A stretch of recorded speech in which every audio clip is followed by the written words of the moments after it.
La voz del autor en Puerto de Libros por Radio Fe y Alegría, con todas las voces. Hace un par de años circuló un libro que reúne lo que escribí entre 1981 y 2014. El último poemario de ese recorrido, que llamé País, tropieza con un muro.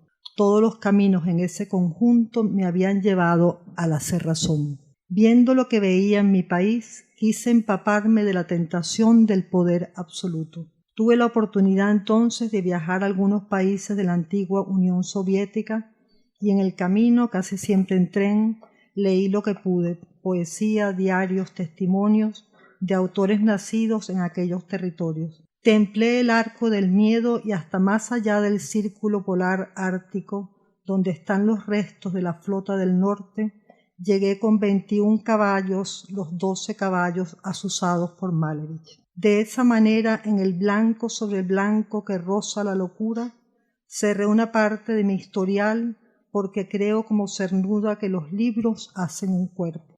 He escrito varios y cada uno de ellos agrega o quita algo al anterior, o se mueve de lugar para mirar lo mismo de otra manera. Lo que quiero decir es que un libro no puede leerse solo, como no puede leerse solo un poema en el conjunto de un libro.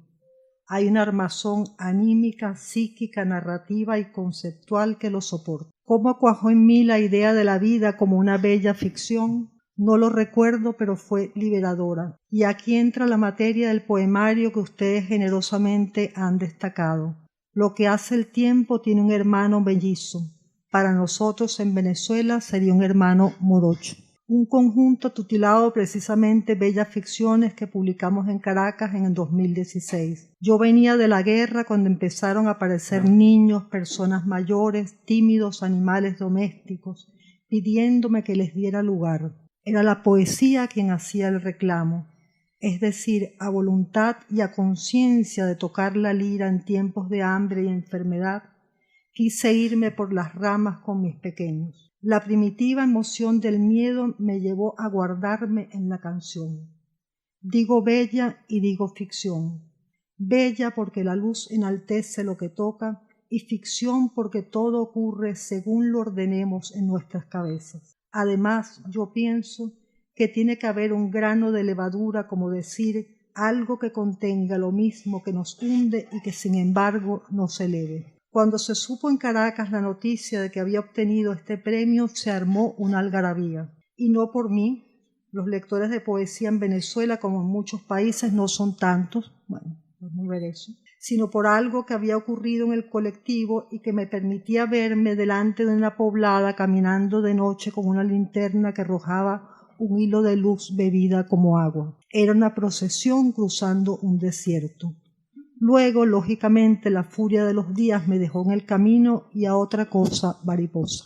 Pero vuelvo a las bellas ficciones. En ese momento que no recuerdo entendí que una puede a voluntad de ordenar el relato de la vida, bien sea como una tragedia, como un drama, como una comedia o contarla como un cuento. Elegí el cuento, claro está, y en esa elección me di cuenta que la más bella ficción es el relato de origen.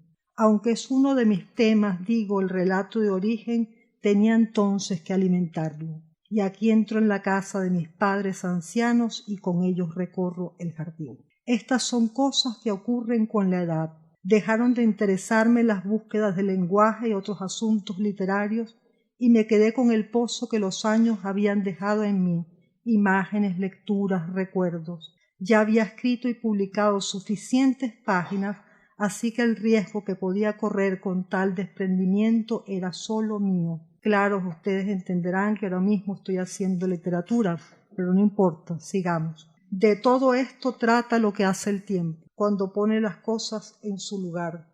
Y es que mientras yo pueda, no voy a permitir que el ruido afuera asuste a ninguna de mis criaturas, y menos cuando esté escuchando con esa infantil atención de la primera vez las líneas de un cuento. Y ya para terminar. Me honra ser parte de la nómina de autores premiados por Casa de América, algunos de ellos queridos y admirados amigos, personas con las que crecí y a las que les debo mucho. De todos ellos me voy a referir especialmente a Eduardo Chirinos, porque Eduardo está en lo que hace el tiempo. No alcancé a decírselo cuando murió tan joven y tan lleno de gracia, pero estaría feliz con la coincidencia de compartir este podio conmigo, como lo estaba al recordar la antología 10 de Ultramar de Ramón Cote, donde aparecemos junto a otros amigos. Son las cosas que se van hilando, los pequeños movimientos que llevan a alguna parte, como lo que me ocurrió cuando leí un precioso poema de cowboys dejado en su muro por Antonio Rivero Tarabillo, poeta, traductor y biógrafo de Luis Cernuda. No sabía entonces, o sí, que mi otro territorio imaginado sería el estado de Texas donde nacieron mis nietos mellizos. Y quiero dedicarle esta lectura a mi amigo Harry Almela.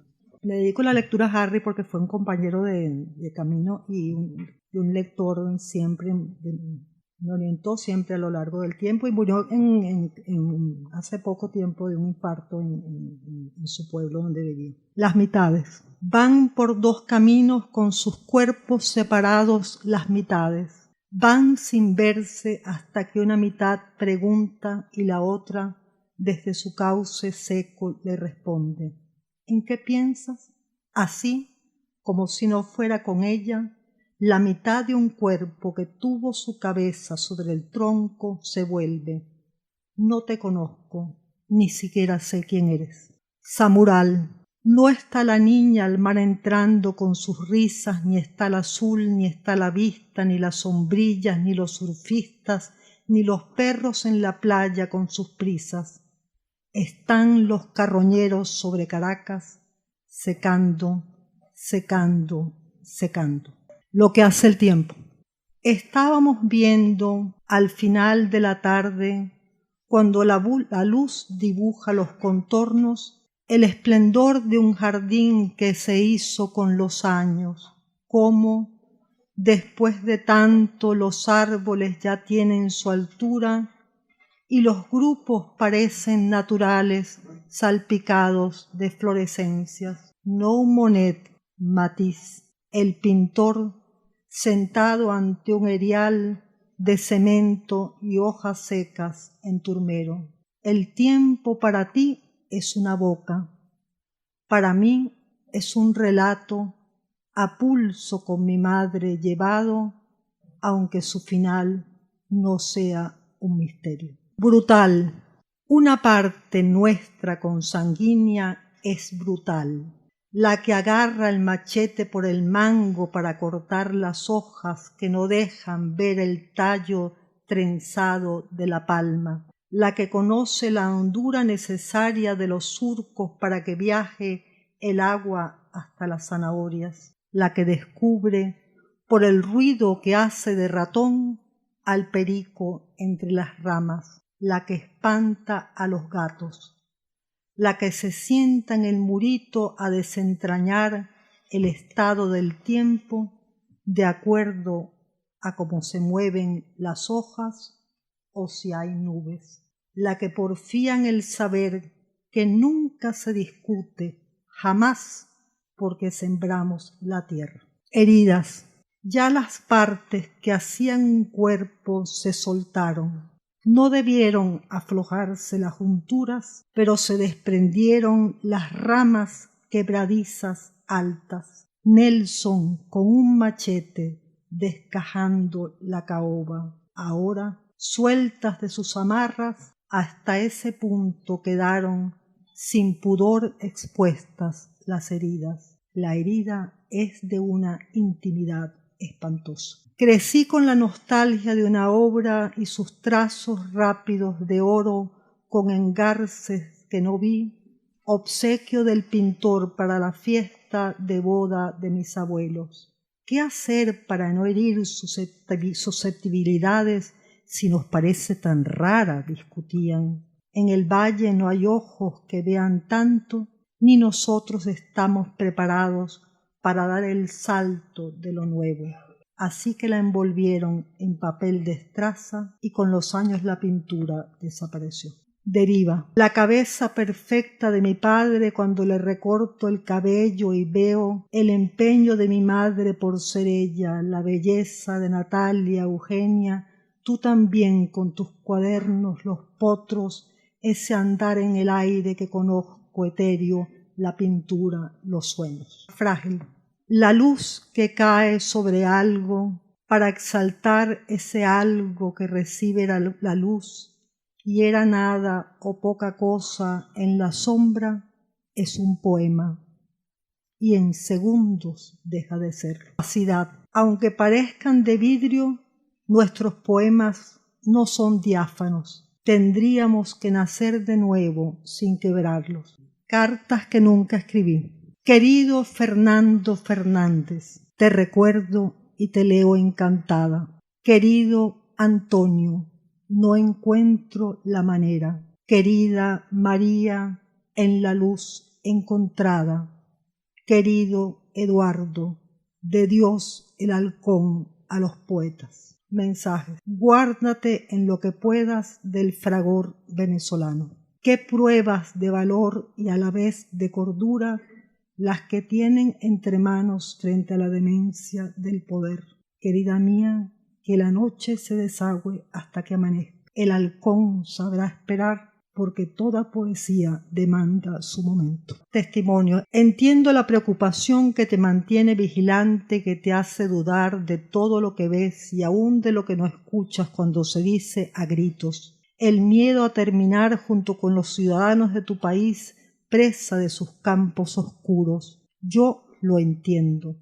La poesía como un reducto fiel, rebelde ante el ominoso poder del capital, su compromiso, un río que arrastra lo que encuentra para ampliar su registro, mensajes, crónicas, pasajes, borrados de la historia, pintas, panfletos. El poeta, un lector, pero el asunto siguen siendo los testigos. Laberintos. En la mesa del desayuno, antes de salir al terreno minado de pobreza y de violencia, nuestro amigo nos cuenta de un naranjal que su familia tuvo en la Florida y que ahora nos ofrece junto con el café. Ramos de azahares en los patios de Nerja cuando era un joven estudiante de Princeton.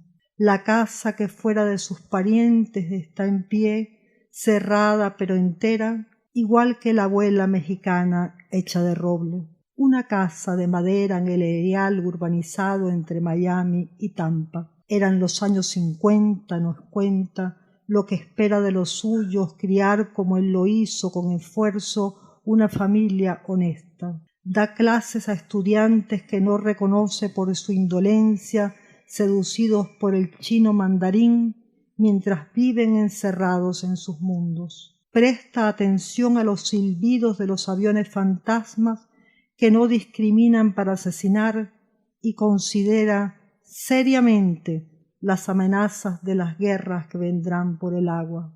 Él mismo está perdido entre sus recuerdos y la realidad, de pie sobre un volcán o en la misma Nayagua de José Hierro. Escuchas Puerto de Libros con el poeta Luis Peroso Cervantes. Síguenos en Twitter e Instagram como @Librería Radio.